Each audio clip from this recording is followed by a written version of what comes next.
Important बात आपको बताने वाले हैं, ये कस्टमर और टेक्नीशियन दोनों को मालूम होना चाहिए। नेक्स्ट प्रोसेस की ओर बढ़ते हैं। Hello guys, welcome to my new video. Technical Tanveer पे आपका स्वागत है। तो हम इस वीडियो में आपको बताने वाले हैं कि एसी का इंस्टॉलेशन कैसे किया जाता है। एसी का इंस्टॉलेशन करने समय एक बात का जरूर ध्यान रखना है आपको, ये टेक्नीशियन और कस्टमर को भी ध्यान रखना है एसी इंस्टॉलेशन करने का समय, जो कि हम आपको बताने वाले हैं इस वीडियो में। वीडियो लंबा होगा मगर आपको बहुत जानकारी मिलेगा इस वीडियो में लास्ट तक बने रहना है। एलजी का एसी है, इन्वर्टर टेक्नोलॉजी 5 स्टार का। ये बहुत बढ़िया एसी होता है, 5 स्टार का। इसमें बिजली कम खाता है, तो ये बहुत बढ़िया एसी होता है। इसका आउटडोर भी बहुत बड़ा होता है। तो हम इसको ओपन करते हैं तो दिखाते हैं आपको इसमें क्या क्या सामान निकलता है। तो वीडियो में बने रहे, स्टेप बाय स्टेप हम आपको बताने वाले हैं एसी का इंस्टॉलेशन में क्या क्या प्रोसेस होता है। एक एक चीज़ हम आपको बताएंगे, मेन इम्पोर्टेंट बात भी हम आपको बताएंगे जो कि आपको नहीं मालूम होगा इंस्टॉलेशन के समय। आउटडोर के अंदर जो सामान निकला वो कॉपर का पाइप है। इंडोर का भी अनबॉक्सिंग हम कर दिए, तो इसमें क्या क्या सामान निकलता है वो हम आपको बता रहे हैं। इसमें वायर निकला है, कनेक्शन वायर जो इंडोर से आउटडोर में कनेक्ट होता है। इसके बाद उसमें टेप निकला है और रिमोट है। ये सामान इसमें रहता है। आउटडोर में बस कॉपर का पाइप रहता है। तो हम अब इसका प्लेट खोलते हैं इंडोर का। तो ये प्लेट हम दीवार में लगाएंगे, दीवार में लगा करके इंडोर को हम हैंग करेंगे। फिटिंग करने से पहले जो इम्पोर्टेंट बात हम बताने वाले थे वो हम आपको बताएंगे, जो कि बहुत कम लोग को मालूम है। फिटिंग करने से पहले आपको सबसे पहले देखना है इंडोर और आउटडोर का मॉडल नंबर देखना है। अगर इंडोर आउटडोर का मॉडल सेम है तो आप फिटिंग कर सकते हैं। अगर अलग अलग मॉडल नंबर है तो आप फिटिंग नहीं कर सकते। अगर फिटिंग कीजिएगा तो फिर आप बड़ा दुविधा में फंस सकते हैं, क्योंकि जब आप फिटिंग कीजिएगा अलग अलग मॉडल का रहेगा तो वो स्टार्ट नहीं होगा आउटडोर, और आपको इंडोर में एरर कोड दिखेगा। अगर एरर कोड अगर दिख गया तो समझ जाइए आपका भी एसी ऑन नहीं होगा। आप गैस खोल देंगे तो आप बिना मॉडल देखे हुए आप अगर लगा देते हैं तो फिर आपका गैस आप तो खोल दीजिएगा पूरा फिटिंग करने के बाद। इसके बाद इसमें फिर आपका गैस खुल गया तो फिर ये गैस से रिकवर नहीं होगा, गैस आपका लॉक नहीं होगा, क्योंकि एरर दे देगा, फिर आपका आउटडोर स्टार्ट नहीं होगा। तो ये चीज़ सबसे ज़्यादा इम्पोर्टेंट चीज़ होता है जो कि आपको देखना है। इंडोर और आउटडोर का मॉडल नंबर सेम रहना चाहिए। अगर नहीं रहता तो आपको इन्फॉर्मेशन देना है।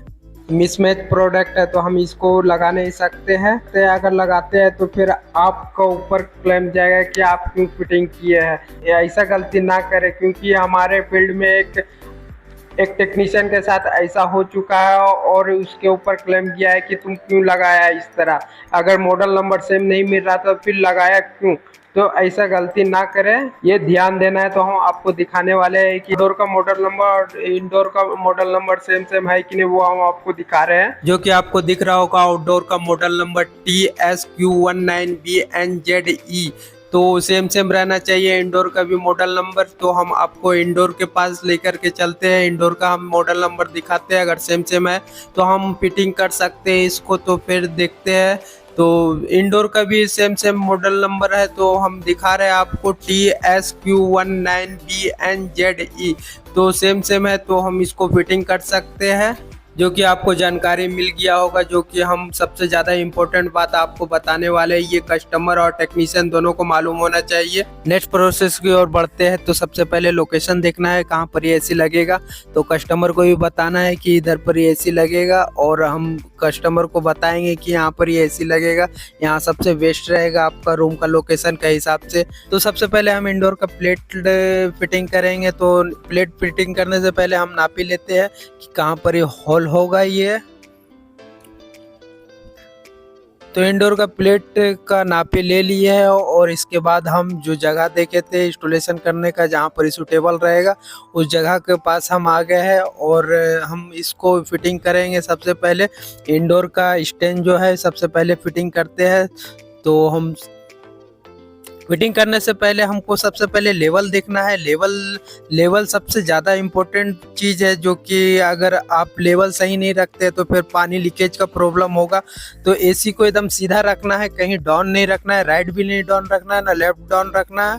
पाइप निकालने के लिए जो हम हॉल करेंगे वो हॉल भी एकदम तिरछा करना है, सीधा नीचे की तरफ करना है हॉल, क्योंकि जब बारिश का पानी बैक साइड से जब पानी आएगा तो ये एसी के तरफ नहीं आए, इसलिए हमें तिरछा हॉल करना पड़ता है। तो एकदम तिरछा ही हॉल करना है। सीधा अगर करते हैं तो फिर बारिश का पानी जो है आपका रूम का अंदर आ जाएगा एसी के साथ में। तो ये चीज भी ध्यान देना है हमें। इंडोर का प्लेट फिटिंग करने के लिए हमने हॉल कर लिया है। इसके बाद हम पाइप निकालेंगे। पाइप निकालने के लिए हम हॉल करना पड़ता है, तो हॉल कर रहे हैं। ये देख रहे हैं कि ड्रिल हो रहा है। तो इसके बाद हम केबल लगाते हैं इंडोर का केबल लगाने के बाद फिर हम इंडोर फिटिंग करेंगे। तो वीडियो में बने रहे लास्ट तक। एक करके हम स्टेप बाय स्टेप आपको बताने वाले हैं। तो पानी का पाइप फिर लगाते हैं। पानी का पाइप लगाने के बाद हम इसके बाद इंडोर से आउटडोर जो कनेक्ट करने के लिए जो हमने पाइप निकाला है, तो उसको आराम से सीधा करना है, धीरे धीरे सीधा करना है। आराम से अगर सीधा नहीं करते हैं तो फिर आपका पाइप बेंड हो सकता है, तो फिर गैस ब्लॉक हो जाएगा। तो इस चीज पर भी ध्यान देना है आपको इंस्टॉलेशन करने का समय।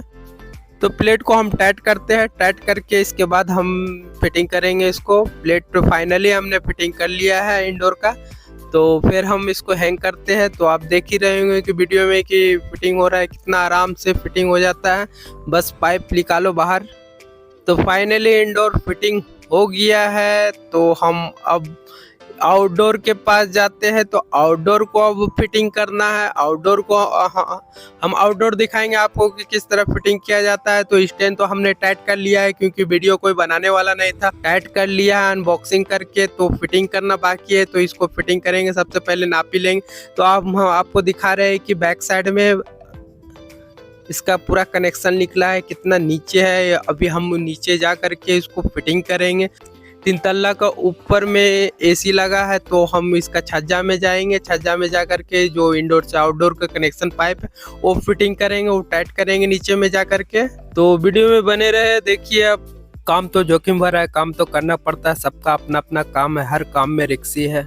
इंडोर तो इंस्टॉलेशन हो गया, सारा कनेक्शन बाहर निकल गया है। तो हम सबसे पहले आउटडोर लगा करने से पहले हमें नापी लेना पड़ता है हॉल टू हॉल का। तो हॉल टू हॉल का नापी ले लिए है। नापी लेने के बाद इसमें हम मेजरमेंट करके हम फिटिंग करेंगे इन आउटडोर का स्टैंड। तो नापी ठीक से लेना है हॉल टू हॉल का। अगर थोड़ा भी मिस होता है तो फिर आपका आउटडोर नहीं बैठेगा। तो हम जा रहे हैं, ये छत का बाउंड्री है, छत का बाउंड्री में ही लगेगा। तो स्टैंड को हमने लगा लिए हैं नापी लेने के लिए। तो फिर इसमें चिन्ह दे करके फिर हम इसको फिटिंग करेंगे। ये और सीधा भी होना चाहिए। 2 को एंगल अलग अलग जगह लगता है, जो कि उसको सीधा रखना पड़ता है हमको। तो सीधा रख करके ही लगाना है। अगर सीधा नहीं रखते तो फिर आपका एसी बढ़िया नहीं दिखेगा, टेढ़ा रहेगा। कस्टमर बोलेगा कि ये अच्छा नहीं लग रहा है। तो हमें सीधा लगाना है। तो इसको ठोकते हैं। अभी इसमें फास्टनर लगा दिए। लगाने के बाद ठोकना पड़ता है, जब तक ठोकेंगे नहीं अंदर नहीं जाएगा। तो अंदर ठोक दिए है। ये फाइनली स्टैंड कंप्लीट हो गया है। को अब फिटिंग करना पड़ेगा आउटडोर का जो पाइप इंडोर में जो कनेक्ट होता है, वो हमें फिटिंग करना पड़ेगा। एसी लगाना बड़ा जोखिम वाला काम है, तो लगाते हैं हम। हमें नीचे जाना पड़ेगा, नीचे पाइप पे कनेक्ट करने के लिए। तो फिर नीचे उतरते हैं। तो ये देख रहे हैं कि बहुत हार्ड काम है, बहुत रिक्सी वाला काम है नीचे उतरना। फिर भी हमें उतरना पड़ेगा। नहीं उतरेंगे तो फिर वैसे इंस्टॉल नहीं होगा। तो उतरते हैं, नीचे जा करके हम फिटिंग करते हैं। इसको फिटिंग करके फिर दिखाएंगे आपको। फिटिंग करके ऐसे चालू करके हम दिखाएंगे। तो हम नीचे उतर गए हैं आराम से, सेफ्टी के साथ में। अगर सेफ्टी बहुत ज़्यादा ज़रूरी है, सेफ्टी अगर सेफ्टी के साथ में ही नीचे उतरना है, क्योंकि ज़िंदगी एक ही है, दोबारा नहीं मिलने वाला है। तो हमें आराम से काम करना है, सावधानी से काम करना है। तो फाइनली हमने टाइट कर दिया है। नीचे टाइट करके पूरा टेप भी लगा दिए हैं, जो कि थोड़ा बहुत बचा हुआ टेप नहीं लगा है। तो पाइप कनेक्ट करते हैं। पाइप कनेक्ट कर लिए हैं। कनेक्ट करके इसके बाद हम वैक्यूम करना। वैक्यूम भी बहुत ज़्यादा ज़रूरी है, वैक्यूम करना। तो वैक्यूम में हम लगाएंगे अभी थोड़ा देर में। अभी पाइप पूरा टाइट कर ले रहे हैं। दोनों पाइप टाइट कर लिए हैं। इसके बाद वैक्यूम पंप लेकर के आए, जो कि पाइप में जो एयर रह जाता है तो वो निकालना पड़ता है हमें। अगर नहीं निकालेंगे तो फिर कूलिंग में इफेक्ट पड़ेगा, कूलिंग नहीं होगा, आपका कंप्रेसर भी ट्रिप कर सकता है। तो वैक्यूम बहुत ज़्यादा ज़रूरी है। जो इंडोर से आउटडोर कनेक्शन होता है पाइप, उसमें एयर घुस जाता है। अगर एयर घुस जाएगा तो फिर आपका ट्रिपिंग का भी प्रॉब्लम हो सकता है, कूलिंग भी कम कर सकता है। तो इस चीज़ के लिए हमें वैक्यूम करना पड़ता है, जो कि इंस्टॉलेशन का समय वैक्यूम बहुत ज़्यादा ज़रूरी पड़ता है। तो वैक्यूम में हम लगा दिए है, वैक्यूम में लगा दिए है, तो वैक्यूम हो रहा है, अभी माइनस होने वाला है। तो फाइनली वैक्यूम हो गया है, 20 मिनट से 25 मिनट हमने वैक्यूम कर दिया है, तो कंप्लीट हो गया है। अब हम इसका गैस खोल देंगे। गैस खोलने के बाद ही हम चालू कर सकते हैं एसी को। दोनों वाल का एलेंकी हमने खोल दिया है, दोनों खोलने के बाद ही एसी को ऑन करना है। तो अब हम ऑन करेंगे एसी को। तो जितना भी है जो ढक्कन बैक साइड में जो लगा हुआ रहता है कवर के लिए, वो हम लगाते हैं। लगाने के बाद पूरा फाइनल हो गया, इंडोर और आउटडोर दोनों फाइनली इंस्टॉलेशन हो गया है। तो हम चलते हैं इंडोर के पास में, हम चालू करते हैं एसी, और हम एसी चालू करेंगे चालू। और हमें टेम्परेचर भी देखना है कि ठंडा कर रहा है कि नहीं कर रहा है, कि लगा करके हम चला जाते हैं और ठंडा नहीं करता है तो फिर कस्टमर फिर से फ़ोन करेगा। तो हमें चेक भी करना है चालू करके। तो हमने चेक करने के लिए मीटर लगा दिया है, ग्रिल टेम्परेचर, जो कि धीरे धीरे घट रहा है और घट भी गया है। तो इतना ही दिखाएंगे हम। फाइनली एसी इंस्टॉल करके हमने चालू कर दिया और टेम्परेचर भी देख लिए, ग्रिल टेम्परेचर भी ठीक ठाक है और ठंडा भी हो रहा है। तो हमारा वीडियो कैसा लगा कमेंट में बताएं। फिर मिलते हैं नेक्स्ट वीडियो में। खुदा हाफिज़।